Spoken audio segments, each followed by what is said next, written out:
no dia 7 de setembro de 1980, quando nós ainda nos reunimos na residência do nosso irmão Juliano Maciel. E daí nasceu uma visita ao leprosário, colônia do leproso, os nossos irmãos recenianos. E foi quando, na nossa vinda, nós já falávamos em fundar uma casa, construir uma casa. Outra hora se falava em alugar, e eu sempre fui contra alugar.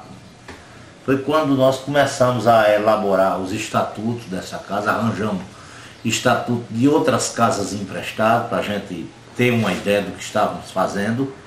E daí a gente começou a elaborar tudo isso, até que fizemos a casa no papel, o seu estado jurídico. Daí em diante elaboramos um ofício para pedir o primeiro terreno. Isso aqui foram divididos em 3 terrenos. O primeiro terreno foi doado pelo prefeito Damaso Franco.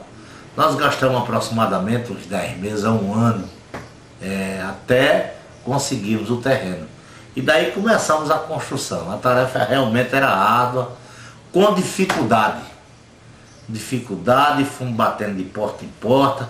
No início, seus primeiros dias aqui, foi na nossa medição do terreno. Uma coisa até engraçada que houve, no primeiro dia, na primeira hora que nós chegamos para medir o terreno, vinha passando uma senhora, eu nunca consegui esquecer isso. Essa senhora perguntou: o que é que vai ser aqui? Eu estava assim de coca, medindo, colocando a estaquinha de pau. Aí eu disse: vai ser aqui, vai ser uma instituição espírita. Ela se benzeu, Deus me defenda. E passou. Nós conseguimos trazer, nesse dia, 4 estaquinhas de pau. Eu dividi num caibo, 4 estacas de pau furadas e algumas palhas de coco e um rolo de cordão que eu trouxe do quartel, lá do grupamento. E fomos medir isso aqui. Depois da sua medição, durante essa semana, eu já fui olhando lá no quartel o que é que eu podia arranjar com os amigos. Conseguimos arranjar algumas estacas de pau, folha de coco, taubas velhas, testa de caixão. Fomos desmanchando, fizemos uma casa de taipa, com uma porta feita tudo de caixão, de sabão patativa. Nunca esqueci isso.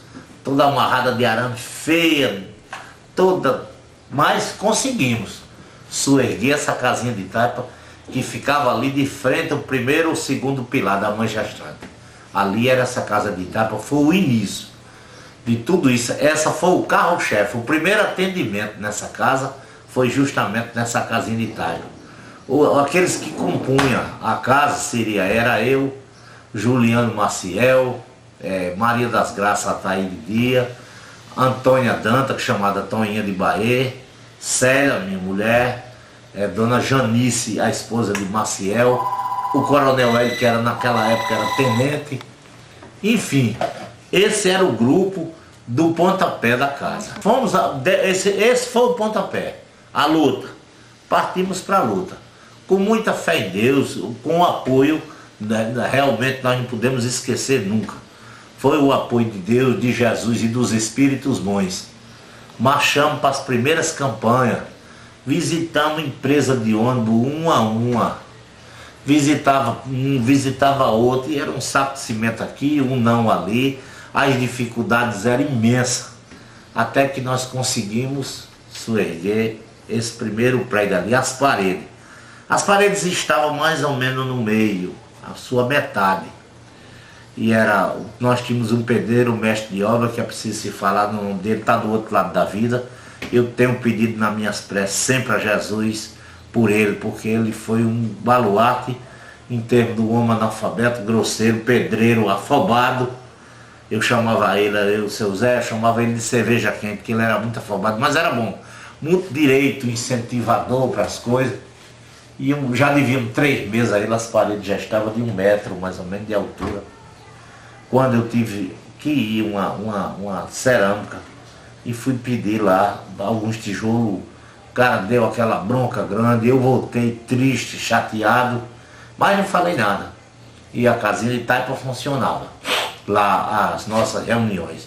E à noite um mentor espiritual me chamou e disse: você vai fazer a prece e vai voltar lá naquele rapaz. A minha dificuldade era vencer justamente isso aí. E eu achei necessário, e no outro dia eu fui. A intenção interna mesmo, eu dizia a mim mesmo que não ia. Mas nesse dia eu fui. Quando estava tomando café, senti aquele, tipo um choque. Entrei no carro e fui, quando eu cheguei lá, o rapaz estava me pedindo desculpa, me pedindo perdão. Daí me doou 5 milhas de tijolo, e com mais 30 dias veio mais 5. E na minha chegada aqui, o seu Zé Pedreiro estava aí, ele me chamava, só me chamava de sargento. Sargento, olha aqui, agora, o que é que eu arranjei? Passou um homem aqui, me deu 5 semanas me deu 6 semanas de serviço, pagou adiantado, pagou as 3 atrasadas e deixou mais 3. E aquilo me alegrou muito. Logo, logo, eu não sei, eu acho que foi por causa da minha obediência que os espíritos me deram esse presente. Dona Dema, aqui, nossa vizinha, me chamou e mostrou uma doação que tinha chegado. Dona Glaucia Buriti me deu, na época ela era a esposa do governador, 100 sacos de cimento. Aí a coisa melhorou. Não faltou, arranjei os companheiros que tinha areia, tinha barro, o tijolo chegou, arranjei 3 semanas de serviço para frente e foi disparando. Daí em diante, graças a Deus, não faltou mais. Uma semana que faltava, apertava, mas ia, até que eu consegui construir esse prédio aí. E os espíritos sempre falavam na promessa de um presente. Eu achava até que fosse até para mim um presente, isso era vaidade da nossa parte. Quando nós cobrimos, conseguimos botar a laje no prédio, fizemos as nossas primeiras reuniões aí dentro. Chovia muito e chovia dentro, porque a laje absorvia toda a água e derramava dentro. Consegui desmanchar as estroncas de pau, taubas velhas, feias, amarrava de arame com prego e colocava no chão batido, não tinha cimento, não tinha nada. Mas fomos assim, fomos fazendo. E pedi muito a Jesus que mostrasse um meio de arranjar as telhas desse prédio, mostrasse um jeito. Os espíritos, está na hora de você receber o presente, vá fazer a campanha. E um belo dia eu ia aí, eu não posso falar onde é o endereço, porque eu me comprometi com essa pessoa, nem dar o nome. E eu fui fazer, de repente me deu vontade de entrar numa casa, uma casa grande, bonita aí, na Epitácio Pessoa. Eu estava a moça varrendo assim, eu perguntei a ela se o doutor estava, eu não sabia nem que doutor é esse. E ela disse, tá, eu queria falar com ele, mandou que eu entrasse. E eu falei com um homem e ele olhou para mim e disse, eu vou fazer um negócio com você. Eu contei a história da instituição, que estava pleiteando, já tinha um prédio, mas estava o inverno grande, chovia muito dentro. E ele perguntou quantas telhas eu ia precisar. Eu, não, se eu me dá algumas eu levo até no carro. Tinha um carrinho velho. Aí eu disse a ele, não, eu quero saber quantas telhas você vai gastar no seu prédio aí. Eu disse, bem, eu vou gastar 11 milhas de telhas no prédio todo, não se eu me dá que puder. E ele disse, eu vou fazer um negócio com você. Eu vou lhe dar os 11 milhas de telhas e você nunca fala meu nome. E tá certo. E eu realmente me deu as 11 mil telhas. Graças a Deus essa casa hoje é coberta. Eu agradeço essa alma encarnada, né? Esse espírito bondoso, mas eu me comprometi de nunca dar o nome. E aí foi a coisa fomentando. Fiz um quartinho aqui atrás, já no prédio, que era os nossos atendimentos. Na época os médios, nós tínhamos pouco médio, mas também a frequência era menor. E foi se apresentando, irmãos. Nós nunca botamos serviço de som, ninguém nunca foi divulgar nada aqui nessa casa, não. Sempre a gente começamos com a sopa, uma sopinha aqui atrás. Nas terça-feira as sopas. Depois passamos a ser terça e sábado. E o número dos irmãos, os carentes, os famintos do corpo e da alma vinham tomar sopa e assistir às reuniões. Começou a chegar as criaturas, começou a chegar a mãe gestante, começou a chegar o primeiro idoso. Me lembro que hoje era Francisco Pereira Guedes, o primeiro idoso dessa casa. Depois encontrei um lá no Mercado Central chamado José Nonato dos Santos, e eu fui colocando. Depois veio Enaro Costa, e eu fui colocando aqui dentro, aí ficou o prédio. Casa, mãe gestante, evangelização, reuniões públicas e albergue. Tudo dentro, era aquela feira grande. E eu pedi a Jesus que eu tivesse condições de aumentar. foi quando apareceu meios, marchão para luta. Era inacreditável o que a gente fazia, porque ninguém tinha dinheiro. Conseguimos construir a mãe gestante e tiramos as mães dali de dentro, botamos para cá. E a coisa ainda estava grande, aumentada, porque eu precisava tirar o carro-albergue aí. Aí veio 3, 4 anos depois, com muita luta, eu já não tinha mais onde pedir, não tinha mais cara de pedir. Foi quando lá no grupamento eu tinha um amigo, era o Sargento Franco, me lembro como hoje, e eu falando com ele, disse, rapaz, vamos falar com a esposa do general, depois você fala com ela. Eu disse, eu falo. Falou com ela, mais tarde ela mandou me chamar.